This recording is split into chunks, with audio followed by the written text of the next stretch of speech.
Së pari, mirë se erdhët në Prizren. Përshëndetje, mirë se ju gjejmë dhe është kënaqësi që t'jemi mes këtyre njerëzve kaq dashamirës për natyrën dhe për atë dheun sigurisht.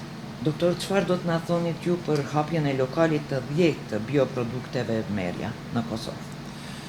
10, do me thënë meriton 10 me yll, por këtu në Prizren mund të themi që është e treta si pikë dhe kemi këmbgulur këtu për faktin se e kemi gjetur terrenin të shtruar, të gatshëm, mbasi historikisht këtu bimët mjekësore janë përdorur që nga lashtësia dhe ato kanë ecur, janë transmetuar gojë më gojë nga njëri brez tek tjetri.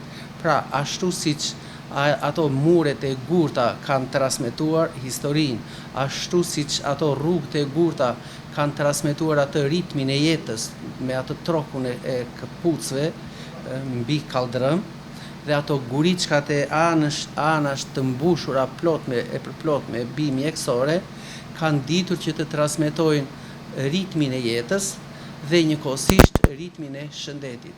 Aty ku njeriu me vërtet ka gjetur atë sigurinë e jetëgjatësisë së tij.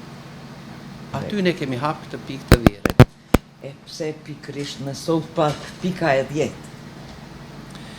Më duket ne pritëm që të përfundonte kjo si pikë, na u duk tamam si një trëndafil i çelur në pranverë dhe thamë që ne në këtë pikë hyrje të jugut të Prizrenit duhet ta kishim një shtëpizë të çajrave. Dhe pikërisht prandaj pritëm që u përfundua dhe morëm këtë, le ta quajmë këtë shtëpizë që ne e kemi bërë kaq të harmonizuar, kaq të bukur, plot e për plot, ku bashkëjetojnë në këtë dyqan jo vetëm bimët mjekësore një nga një, por edhe kompozimet e çajrave të ndryshme. Vajrat bimore, propolisin e bletës që me të vërtet është si një gjë e çmuar, si një margaritar, propolisi me rigon, propolisi bletës për trajtimin e smundjeve me të vërtet të ndryshme, sa virusale, aq edhe bakteriale. Rrugtimi i bioprodukteve Merja, që nga hapja e pikës së parë e deri sot, si po shkon në Kosovë? Rrugtimi ka qenë, le ta themi kështu. Nuk mund të themi që bioproduktet Merja ishte një fare çmuar që ra nga qielli në tokë dhe mbiu. Jo, ajo u krijua hap pas hapi, pik pas pike të djersës, të mendimit, të imagjinatës, por jo edhe pak të gjurmëve që ka lënë shkolla që ne kemi kryer në fazat e para në vendlindjen tuaj në Gjirokastër. Dhe kjo është pasqyrimi i viteve të tëra dhe jo më pak se 25 vjet që ne merremi posaçërisht vetëm me bimët mjekësore. Dhe mund të themi që sinjalet e para, nxitjet e para, indicjet e para na i kanë dhënë, mund të themi, më shumë kosovarët, duke na dhënë edhe kuraj, edhe shpresë, shiko, duhet të gjeni edhe këtë, ekziston edhe kjo, bëni edhe këtë, koha kërkon edhe këtë, dhe ne me të vërtet mund të themi që e gjejmë veten shumë mirë, na duket tamam që ne jemi në vendlindjen tonë. Cilat janë produktet më të kërkuara nga qytetarët dhe pse? Tash ka shumë variante. Po bimët mjekësore që janë në vendin tonë janë gati 3500 deri në 3700. Më të kërkuarat prej tyre mund të jenë rreth 250 bimë mjekësore. Sot është bërë një trend që njerëzit t'i marrin dhe t'i përdorin bimët mjekësore për të ndihmuar trupin për të dalë nga një sëmundje e caktuar. Më të përdorshmet kanë qenë ato të sistemit të tretjes, bimët për ankthin, pagjumsinë, stresin, depresionin, që mund të themi, mund ta konsiderojmë me të vërtet si një sëmundje të shekullit, këtë çrregullimin mendor, pagjumsinë, ankthin, stresin, pengesë në zhvillimin e të folurit e kështu me radhë. Por jo vetëm kaq, ne kemi arritur që të kompozojmë receptura në ndihmes të uljes së kolesterolit, në ndihmes të përmirësimit ose në ruajtjen e balancës të një niveli sa më të mirë të glicemisë në gjak, pra bimë që na ndihmojnë në uljen e sheqerit në gjak, dhe pse jo në fazën le ta themi në atë fazën hyrëse në pandemi, ne shpejt krijuam 2-3 receptura të cilat na ndihmuan më së miri të ndihmonim njerëzit në atë fazë lufte dhe mbijetese dhe ekzistence në periudhën e Covidit. Ne me të vërtet dham kontributin ton të çmuar, shumë inteligjent dhe shumë modest në shërbim dhe në çmim. Çfarë këshille do t'ju jepni personave që duan të përdorin produkte bimore, por nuk din nga t'ja nisin? Duhet konsultim me ju. Po, sigurisht që nëse do të vinë dhe do të konsultohen me ne, me të vërtet do t'i marrin ato këshillat e çmuara tonat dhe do ta kenë, si thua, atë përvojën tonë më shumë se 40 vjeçare në këtë fushë dhe përvojnë me marrje dhe tregtimin e tyre 25 vjet në kontakt me qytetarin, ata e marrin në një periudhë kohore 5 deri në 10 minuta. Por brezi të ri që ne vëmë re tashmë, po na afrohet në drejtim të konsumimit të produkteve bimore, qofshin këto bimë, erza, çajra, vajra e kështu me radhë, do t'i themi që të mundohen ta studiojnë sa më shumë natyrën. Diku tek një gjethe, tek një lule, tek një rrënjë, ndë një kërcel e kështu me radhë, fshihet arma vrasëse e një sëmundjeje. Le të mundohen ta gjejnë dhe t'i përdorin dhe t'i provojnë bimët mjekësore.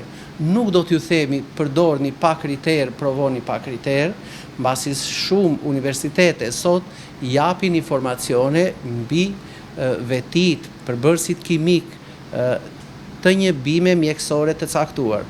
Kështu që këto studime le t'i kërkojnë në rrjetet tona, në rrjetet sociale, në adresat e universiteteve, dhe këta do të bëhen jo vetëm përdorues shumë të mirë të bimëve mjekësore, por do të bëhen edhe njerëz që do të dinë si të përkujdesen për natyrën. Doktor, cilat janë problemet shëndetësore për të cilat qytetarët kërkojnë më së shumti në ditën e sotme këshilla?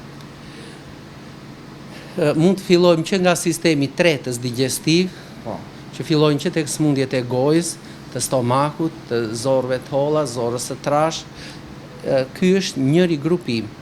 Dhjamosja e mëlçisë, detoksifikimi i mëlçisë është prioriteti i kohëve të sotshme, për faktin sepse ne hasim për shembull edhe në produkte ushqimore, edhe shtazore që ndoshta mund të jenë mbi ngarkuar me toksina ose me nxitsa hormonal, dhe një pastrim i trupit bën mrekullisht mirë duke përdorur këto çajra detox ose edhe vajra detox.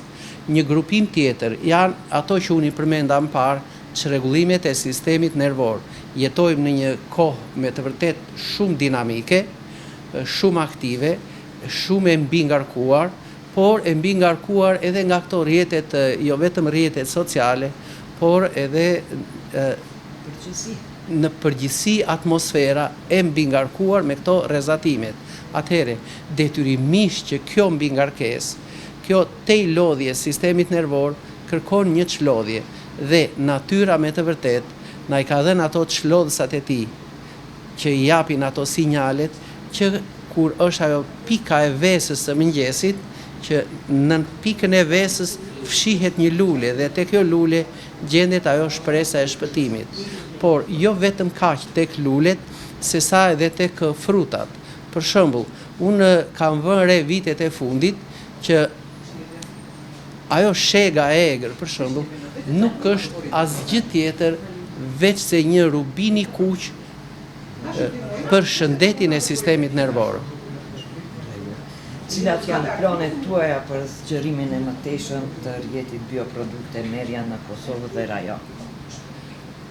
Planet e mia, po të them unë si ylli i vetëm në Tiranë, mund të them që do të ishin shumë të pakta mundësitë e mia, por kur unë bashkëpunoj me breza të rinj, siç është Taulanti, siç kemi edhe plot të tjerë këtu në Kosovë, mendoj që detyrat e mia janë shumë më të mëdha.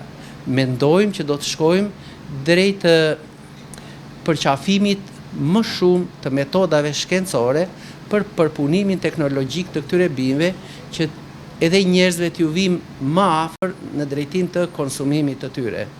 Duhet t'i njoftojmë shiquesit tanë se gjatë gjithë ditës sot do t'jep një konsulta falas.